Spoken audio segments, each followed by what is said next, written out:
Fala, curioso! Estamos aqui para mais um vídeo da nossa playlist Conhecendo FIIs e hoje a gente vai conhecer o Max Renda MXRF11. Lembrando que esse vídeo não é uma recomendação de investimento, a gente vai falar sobre aspectos básicos do fundo, porém, para você decidir se você quer investir ou não nesse fundo, você precisa aprofundar essa análise. Se você gostaria de ver um estudo completo do fundo, deixa aí nos comentários a sugestão que os fundos mais sugeridos a gente vai trazer também estudos completos. Então vamos lá? Vamos conhecer esse fundo? Primeiramente, essas informações foram baseadas no relatório de maio de 2022, já que o fundo ele tem um pequeno delay aí para entregar os relatórios, e esse é o último disponível. O Max Renda é um fundo de papel, ou seja, um fundo TVM, e ele é do segmento de CRIs, os Certificados de Recebíveis Imobiliários. O objetivo do fundo é auferir ganhos pela aplicação de seus recursos em ativos financeiros com lastro imobiliário, tais como CRIs, debêntures, LCIs, LH, cotas de fundos imobiliários e outros ativos imobiliários, como imóveis comerciais e projetos imobiliários residenciais.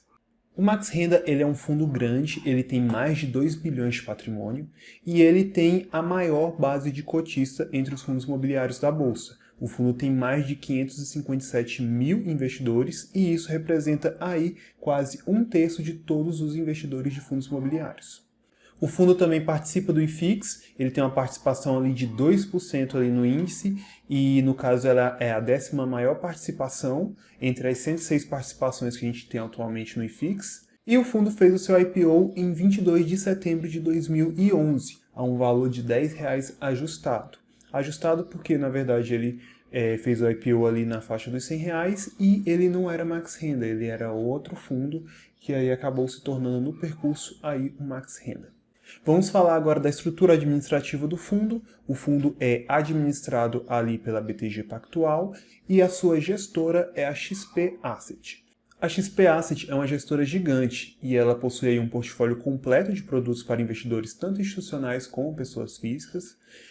Possui mais de 10 bilhões ali sob gestão no seu braço imobiliário. E ela também é gestora dos fundos XP Logística, XP Malls, XP CI, no caso o XP Crédito Imobiliário, XP Industrial, o XP Properties e o XP Selection, além do XP Macaé. Em termos de taxas administrativas, o Max Renda tem uma taxa aí de administração de 0,9% ao ano sobre seu valor de mercado. Dentro dessa taxa de administração já está inclusa aí a taxa de gestão.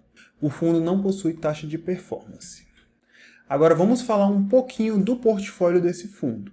O patrimônio desse fundo, que é avaliado ali em mais de 2 bilhões, possui uma concentração de 1,7 bilhão em certificados de recebíveis imobiliários, os tradicionais CRIs. Essa alocação representa aí 73,1% de todo o patrimônio líquido do fundo.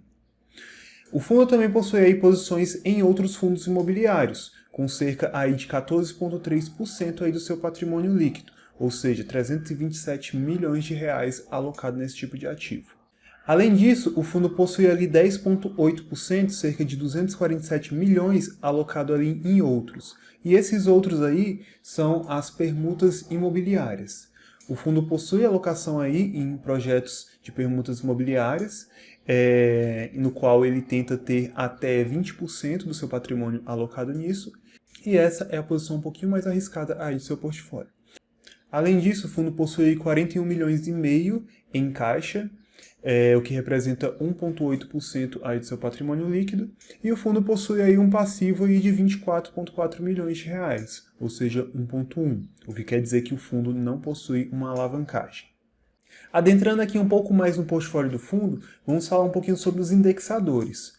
E vamos lá, galera, atenção aqui. Do lado esquerdo, a gente tem aqui, separado todo o patrimônio líquido do fundo. E desse lado aqui a gente tem somente o book de CRIs e de permuta, tá bom? Se a gente olhar aqui para todo o patrimônio do fundo, qual é a diferença? A diferença é que a gente tem fundos imobiliários aqui, que é essa parcela aqui de 15%. Essa partezinha azul aqui, a gente tem a alocação em CDI, que é 34% do patrimônio total, mas se a gente olhar aqui, é 40% do book somado CRIs e permuta.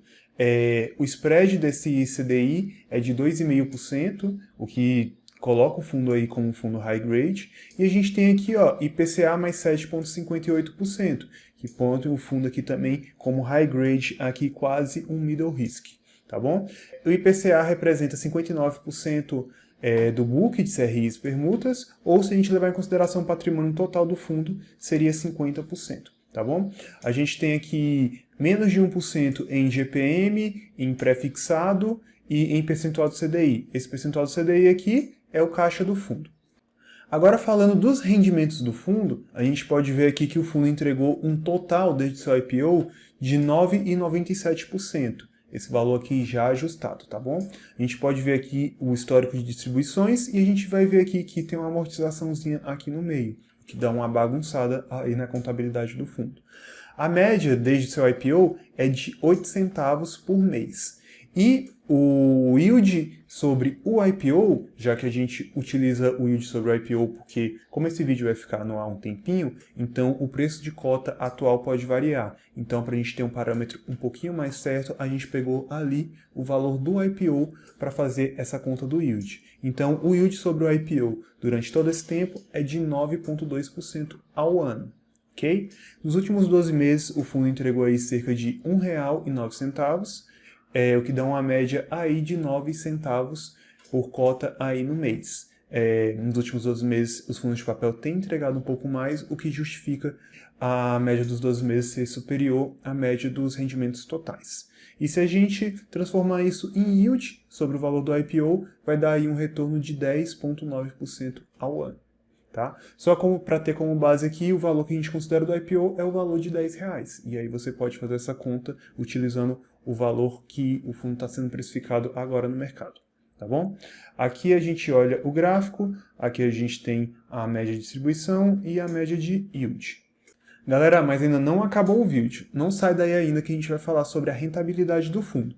Antes disso, eu vou pedir para você deixar um like se você gostou desse formato. A gente vai ter uma playlist com o máximo de fundos que eu conseguir gravar. Esse vídeo ele é um resumo do fundo, é um conteúdo introdutório. Caso você goste do que você está vendo, você tem que se aprofundar um pouquinho mais sobre questões do fundo, olhar o portfólio dele atual, ver ali como é que tá as concentrações. E se vocês quiserem que eu faça isso, é só pedir aí nos comentários que os fundos que a gente tiver mais solicitações, a gente vai gravar o estudo completo. Lembrando que esse vídeo não é uma recomendação de investimento e eu vou pedir também para que vocês me sigam lá nas outras redes sociais. Lá no Instagram eu posto conteúdos todos os dias. Mas vamos lá entender a rentabilidade desse fundo no longo prazo? Falando em retorno simples, a gente tem aí que o fundo variou a cota dele desde o IPO em menos 3,2%, ou seja, um retorno aí anual de menos 0,3%. Esse fundo, por ser um fundo de CRIs, majoritariamente, ele não tende a ter uma variação positiva da cota no longo prazo. A cota pode oscilar positivamente ou negativamente, mas o retorno desse tipo de fundo vai estar ali totalmente nos rendimentos. Em rendimentos, o fundo trouxe um retorno de 99,73%, o que dá um retorno médio aí por ano de 6,59%. Aqui embaixo a gente tem essa composição desse retorno. Aqui, em vez de a gente ter um retorno em rendimentos, em amarelo o retorno com a variação da cota. Agora, quando a gente fala em retorno composto, a gente considera que no momento que esse fundo entregou renda, a gente reinvestiu essa renda no próprio fundo, gerando aí aquele efeito dos juros compostos. Levando em consideração os juros compostos, o fundo entregou um retorno acumulado de 227,66% até o fechamento do último semestre. Isso dá um retorno médio de 11,64% ao ano. Analisando friamente esse retorno, é um retorno de razoável para bom. A gente pode ver aqui que o IPCA do período foi de quase 86% e o IFIX também rendeu aí praticamente o IPCA. Ou seja, o fundo ele é um pouquinho mais velho que o IFIX, então a gente considera toda a existência do IFIX, ele começou a performar antes e ele conseguiu manter uma performance acima do IFIX no período. Lembrando que essas informações foram tiradas do relatório do fundo, vim também com algumas informações ali da plataforma MundoFi, e para fechar a rentabilidade aqui pela plataforma Mais Retorno, que me entrega esse retorno composto. Me diz aí o que você achou desse vídeo, não deixe de assistir os outros vídeos aí da playlist Conhecendo FIIs. Se você gostaria de ver algum vídeo específico, deixa a sugestão nos comentários. Obrigado por ter assistido até aqui e te vejo no próximo vídeo.